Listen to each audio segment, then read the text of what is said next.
Sa mundong madalas nakabase sa paningin, may mga taong, kahit hindi nakakakita, mas maliwanag pa sa kanila ang pag-asa. Si Onyok, isang bulag na di nakakakita. Pero kumikita, nagsusumikap, at patuloy na lumalaban sa buhay. Ako po si Ernesto Alvarez. Kilala po ako bilang si Unyok po. 18 taon na po ang gumagawa ng tsinelas. Ito po yung pinabubuhay ko namin po ng pamilya ko. Sa pang-araw-araw po, dito po kami kumukuha.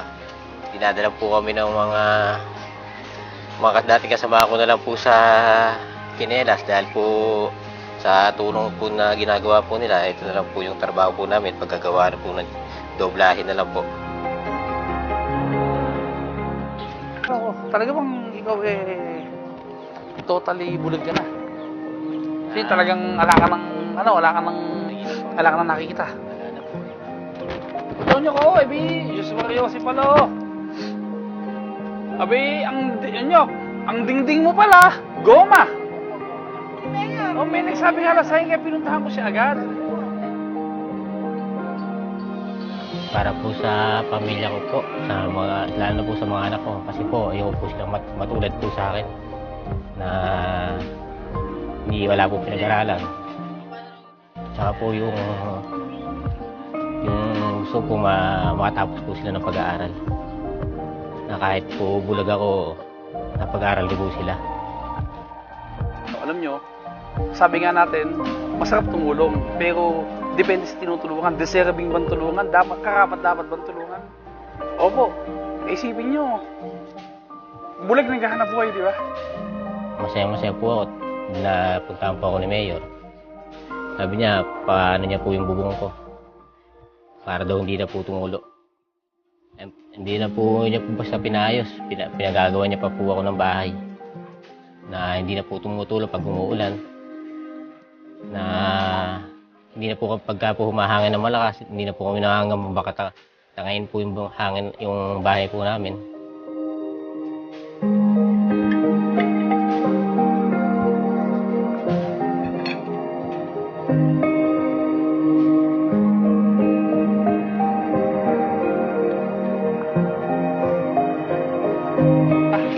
Punta tayo dito kay Unyok Alvarez. Si Unyok, yung bulag pero tingnan mo ha, naghahanap po kay pinupuri yung pamilya. Hahanga ka dito, gumagawa ng tsinelas kahit bulag siya. Ang mensahe sa akin nung naikwan hindi kinakailangan na wala kang kapansanan para buhay mo yung pamilya mo. Ito isang mensahe na hindi tayo susuko. Kung yung bulag nga na walang nakikita, hindi sumusuko, binubuhay yung pamilya, di ba? What more pa tayo na walang kapansanan? May nagpakita sa akin ng litrato niya, nagpakita sa akin ng tsura ng bahay niya. Ang dingding, goma. Ang pintuan tarpaulin, na puro pangako at puro kulay. Sabi ko, tutulungan ko siya. Kaya, ayun, dito kami ngayon. Lahat ng tulungan, ito ang dapat tulungan. Hindi lahat ng tao tinutulungan, ito dapat tulungan talaga. Oo, kumusta yun, Onyok? Oo, meron. Taas mo yung kanan ng kamay. Taas mo yung ayan. Oo, kumusta yun? Oo. Basta yung papatay pintuan na to ha, kung magkapalit niya na.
Lumapit na.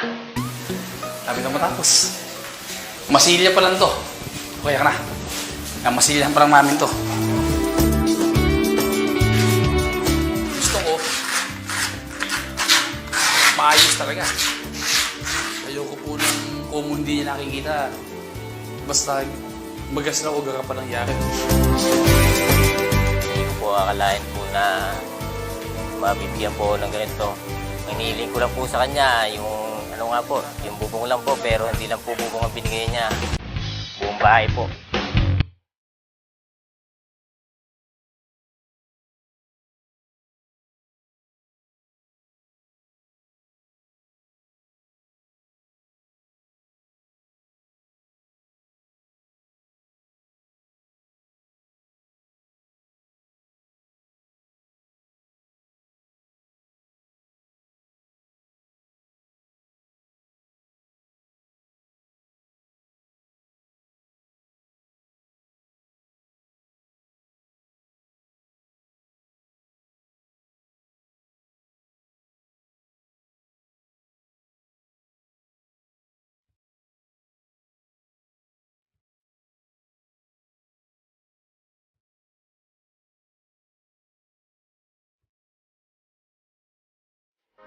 Atin pong purihin ang Panginoong Diyos at hilingin natin Kanya rin ipagkapuri ang ating gawain ngayong iginagawa dito sa tahanan ni Onyok ang ating pagbabasbas.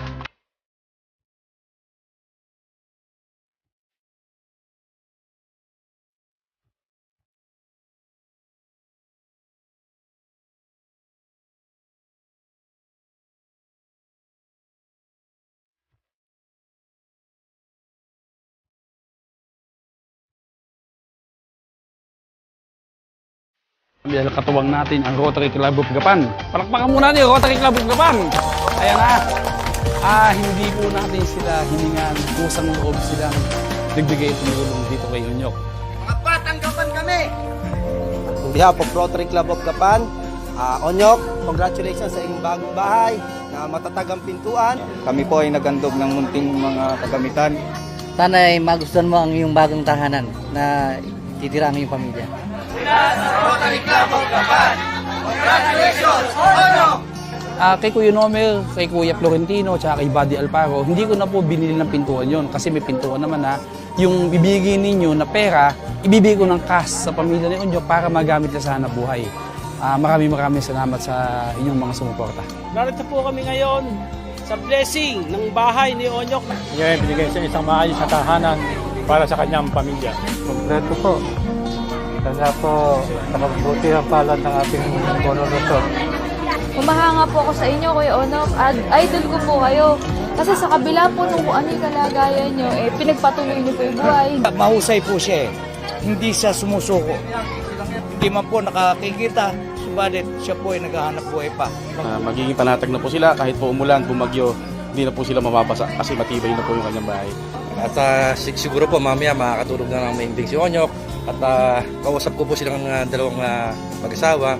Balak na rin po nilang sundan yung bunso nila. Ito po ay napakaaga pong pamasko ni Mayor Emeng para po sa kanyang pamilya. Napakaswerte po ng mga taga-Gapan sa aming punong lungsod. Maraming pong salamat. Meremeng, mabuhay ka.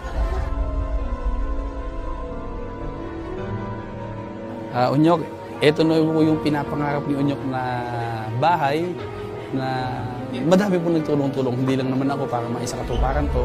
Kaya wala pong kataga na katapat kung gaano ko kasaya na natulungan ko sa Onyok. Mayor, maraming salamat po sa binigay niyo po sa amin. Pangarap lang po namin na maano na po yung bubong po namin, pero binigay niyo po sa amin, malaking ano po sa amin. Maraming salamat po, Mayor. Ngayon po, hindi na po tutuloy bubong po namin, hindi na po mababasa yung mga anak po namin. Maraming salamat po kay Mayor Emeng Pascual po. Maraming salamat po. Ang pangako ko sa iyo, pagtapos na yung COVID na to, papadala ko sa Manila, pacheck natin yung mata mo, ha? Susunod ka na ambulance dito, check yung mata mo, ha? Okay, o ito na yung susi ng bahay nyo, ha? Okay, ha? Sige, ha? Salamat, ha? Okay. Okay na, ha? Alam nyo kasi, ano natin yung pintuan na maganda layout, maganda kulay, ala naman tibay. Yung pangako sa iyo, Onyok, pinalitan ko na. Yung pintuang walang tibay, okay? Ito na po, yung pintuang matibay. Ha? Yung pintuang matibay, kahit po walang design, barnis lang, kitang-kita kung ano yung kalooban.